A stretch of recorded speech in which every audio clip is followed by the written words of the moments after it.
존경하는 교바시 회원 여러분, 그리고 이 자리에 함께 해주신 교육 관계자 및 학부모님 여러분, 안녕하십니까? 교바시 대표인 미래교육학자 신종우 교수입니다. 오늘 강연의 제목은 창의력과 사고력을 키우는 평가 방식, 비주얼 스토리텔링의 가능성입니다. 우리는 지금 4차 산업혁명 시대를 살아가고 있습니다. 이 시대는 단순히 지식을 암기하고 정해진 답을 찾는 능력을 넘어 창의적 사고와 깊이 있는 사고력을 요구하는 복잡한 문제 해결 능력이 가장 중요한 경쟁력으로 부각되고 있습니다. 하지만 현실적으로 많은 대학 교육은 여전히 주입식 강의와 암기 위주의 지필고사로 운영되고 있으며, 이러한 방식은 미래 사회를 살아갈 학생들에게 필요한 핵심 역량을 길러내는 데 한계를 드러내고 있습니다. 오늘 강연에서는 이러한 문제의식을 바탕으로 창의력과 사고력을 효과적으로 키울 수 있는 새로운 평가 방식인 비주얼 스토리텔링, 비주얼 스토리텔링의 가능성을 소개하고, 이를 통해 미래 인재를 양성할 수 있는 혁신적인 교육 패러다임을 논의하고자 합니다. 첫째, 창의력과 사고력 왜 중요한가입니다. 현대 사회는 인공지능 AI 기술의 급속한 발전으로 인해 교육 방식에도 큰 변화가 요구되고 있습니다. 특히 우리가 마주하고 있는 미래는 단순히 정해진 답을 찾는 것이 중요한 시대가 아닙니다. 오히려 복잡한 문제 상황에서 창의적인 해결책을 도출하고 이를 효과적으로 전달할 수 있는 능력이 중요해지고 있습니다. 창의력은 단순히 새로운 것을 만들어내는 피상적인 능력이 아니라 기존의 지식과 경험을 융합하여 독창적인 아이디어를 떠올리고 예상치 못한 문제에 대한 혁신적인 해결책을 제시하는 헬심 역량입니다. 또한 사고력은 주어진 정보를 비판적으로 분석하고 논리적으로 추론하며 다양한 관점을 종합하여 합리적인 판단을 내리는 능력입니다. 하지만 현재 한국의 대학 교육 시스템은 여전히 과거 지식 전달 중심의 교육 방식과 정해진 답을 찾는 획일적인 평가 방식에 머물러 있습니다. 주입식 강의와 암기 위주의 학습은 학생들이 스스로 질문하고 탐구하며 비판적으로 사고하는 능력을 키우는 데 어려움을 초래합니다. 또한 단편적인 지식 습득과 시험 점수 위주의 평가는 학생들의 창의적인 문제 해결 능력과 깊이 있는 사고력을 제대로 측정하고 육성하는 데 한계를 드러냅니다. 이러한 교육 환경 속에서 학생들은 스스로 답을 찾아가는 능동적인 학습자보다는 정해진 답을 효율적으로 암기하는 수동적인 학습자로 전락하기 쉽습니다. 이제는 더 이상 과거의 방식으로는 미래 사회의 요구에 부응할 수 없습니다. 둘째, 비주얼 스토리텔링, 창의력과 사고력을 키우는 새로운 평가 방식입니다. 이러한 문제의식을 바탕으로 저는 비주얼 스토리텔링이라는 혁신적인 평가 방식을 개발했습니다. 비주얼 스토리텔링은 학생들에게 단순한 지식 암기가 아닌 창의적 사고와 깊이 있는 사고를 요구하는 활동을 통해 종합적인 역량을 길러줍니다. 이 방식은 이미지를 활용해 스토리를 구성하고 이를 영상으로 표현하는 과정을 통해 학생들의 창의력, 사고력, 디지털 리터러시를 동시에 키울 수 있도록 설계되었습니다. 비주얼 스토리텔링은 의료 및 보건학, 치의학, 치기공학 등 전문 분야뿐만 아니라 인문학, 사회과학, 예술, 디자인, 커뮤니케이션, 마케팅, 교육학 등 다양한 학문 분야에서도 활용될 수 있습니다. 예를 들어 의료 분야에서는 환자와 의사 간의 소통을 원활히 하는데 시각적 스토리텔링이 매우 유용합니다. 또한 마케팅이나 커뮤니케이션 분야에서는 복잡한 정보를 쉽게 이해할 수 있도록 가공하여 전달하는 능력을 키울 수 있습니다. 셋째, 비주얼 스토리텔링의 진행 방식입니다. 비주얼 스토리텔링은 크게 두 단계로 진행됩니다. 첫 번째 단계는 사전 준비 과정입니다. 교수자가 여러 이미지를 사전에 배포하면 학생들은 이를 관찰하고 분석하여 각 이미지를 바탕으로 제목과 스토리를 구성합니다. 이 과정에서 학생들은 자신만의 관점을 반영해 독창적인 이야기를 만들어낼 수 있습니다. 이미지는 단순한 자극 요소가 아니라 학생들이 창의적 사고를 발휘할 수 있는 출발점으로 활용됩니다. 두 번째 단계는 본평가 과정입니다.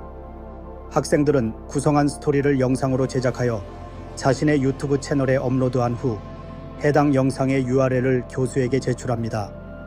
교수자는 제출된 영상을 확인하고 필요시 자신의 유튜브 채널에 재업로드하며 AI 프로그램을 활용해 객관적인 데이터를 수집합니다. 이 과정은 학생들에게 공개적인 작품 공유의 경험을 제공하며 타인의 피드백을 통해 자기주도적 학습을 촉진합니다. 넷째, 하이브리드 평가 방식, 창의력과 사고력의 종합적 평가입니다.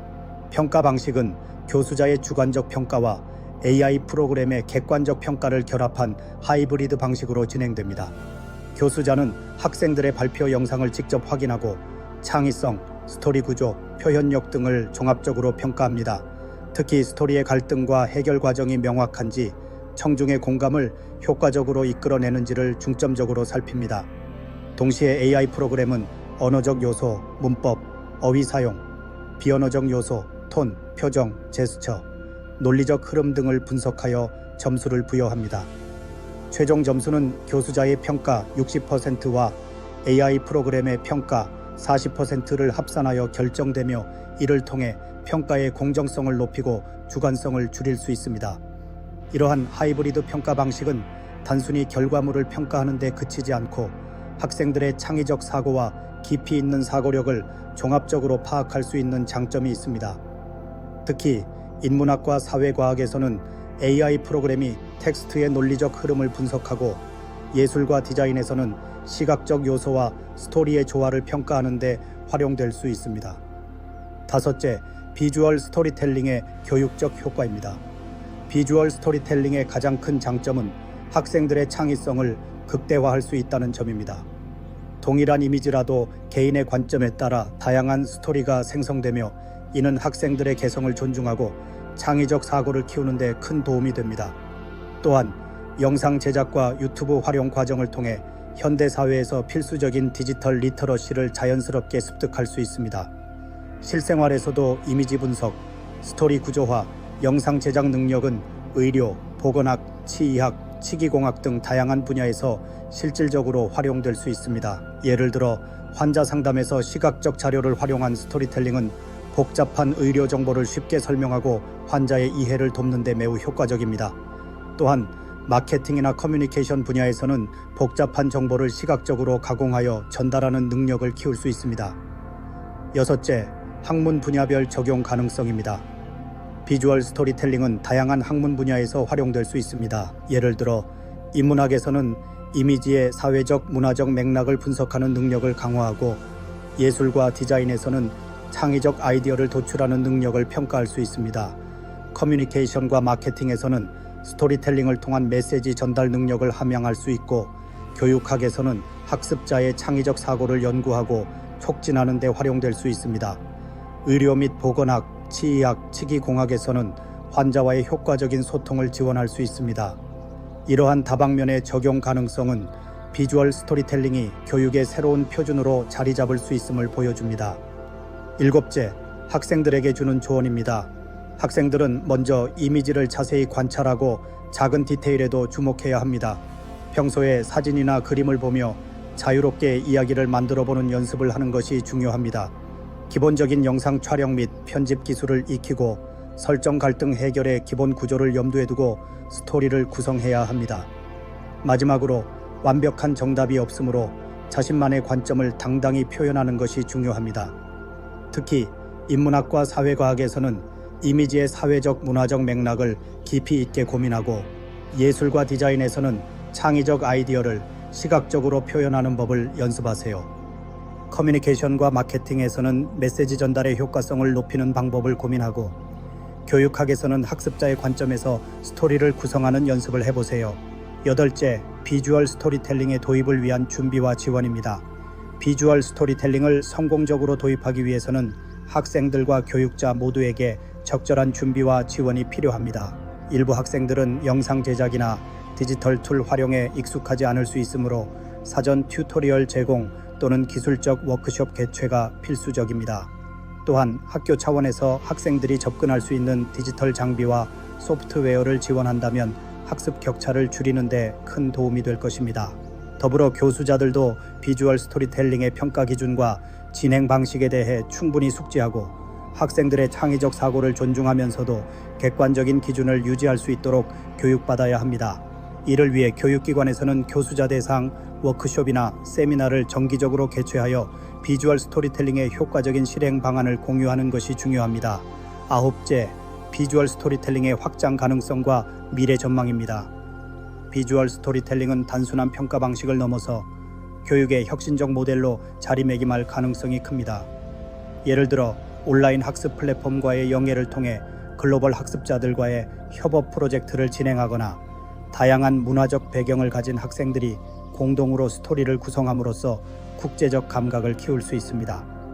또한 AI 기술의 발전과 함께 더욱 정교한 피드백 시스템을 구축하여 학생들의 성장을 체계적으로 지원할 수 있을 것입니다. 앞으로 비주얼 스토리텔링은 교육뿐만 아니라 기업 교육, 공공교육, 직업훈련 등 다양한 분야로 확장될 수 있습니다.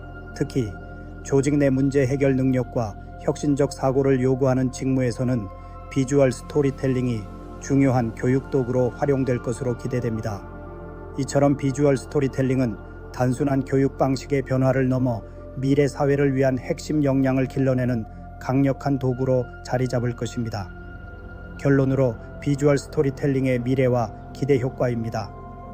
비주얼 스토리텔링은 창의력과 사고력을 동시에 평가하는 미래 지향적 방식입니다.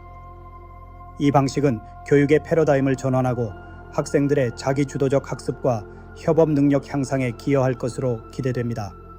특히 의료 및 보건학, 치의학, 치기공학 등 전문 분야뿐만 아니라 인문학, 사회과학, 예술, 디자인, 커뮤니케이션, 마케팅, 교육학 등 다양한 학문 분야에서도 시각적 스토리텔링은 지식 전달과 소통 능력을 강화하는 중요한 도구로 자리 잡을 것입니다.